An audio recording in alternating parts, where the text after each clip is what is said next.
เสียงเสียงดอกไม้ไฟดังเนาะไม่เป็นรุ่นหาพ่อโมทนากับพ่อเท่าสุขีอุดหือบ้านสักดิ์เมืองเป็นธานีกับแม่นครโมทนาใจแห่งแสนจีศรัทธาครอบครัวเมียออกอาลุตีบุญธรรมบ้านหนองท่าเหนือโมทนาปัจจัย50,000 กีบศรัทธาจากครอบครัวพระศรีสมพรวงศ์ภูธรบอกครอบครัวบ้านสายน้ำเงินเมืองไทยธานีนครหลวงโมทนาปัจจัย50,000 กีบศรัทธาจากครอบครัวนางเพียง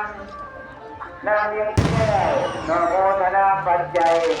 200,000 กีบศรัทธาเมฆแก้วมณีโมทนาปัจจัย200,000 กีบศรัทธาจากนางหล่าจากนางบ้านเดินไปเมืองจันทบุรีโมทนาปัจจัย100,000 กีบสาธุจะเป็นภาพงามเนาะวันนี้จะตัดกล่องงามกับท่านที่เราไปเด้อพี่น้องมาเด้อในขณะที่ได้ลูกกระมัดระวังเด้อระมัดระวังในสายตาเพิ่นเป็นน้ำไฟแสงสีนะคนที่อยู่ด้านหลังเนาะกันน้องเอาโทรศัพท์เขาไปเนาะยกเอาบัตรกระเป๋าเขากับลูกเมื่อได้ดีน้ำปั่นบุญแม่บุญงามไปเอาเฉพาะอนุโมทนานางสมพร10 คนละเริ่มเป็นไทยแล้วเอาขอจำนวนหนึ่งเนาะแล้วที่มอบให้พระอาจารย์เดินดำเนิน10 ต่อ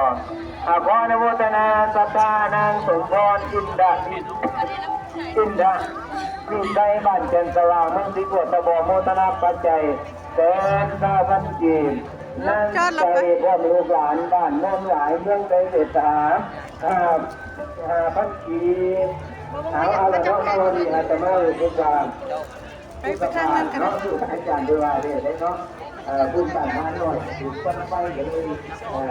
คือปัญหาตรงนี้ประมาณแต่ว่าน้องจะได้เรื่องที่ก่อนก็เกิดเป็นเรื่องการเปลี่ยนแปลงของงานในตัวคนเนาะเป็นว่าที่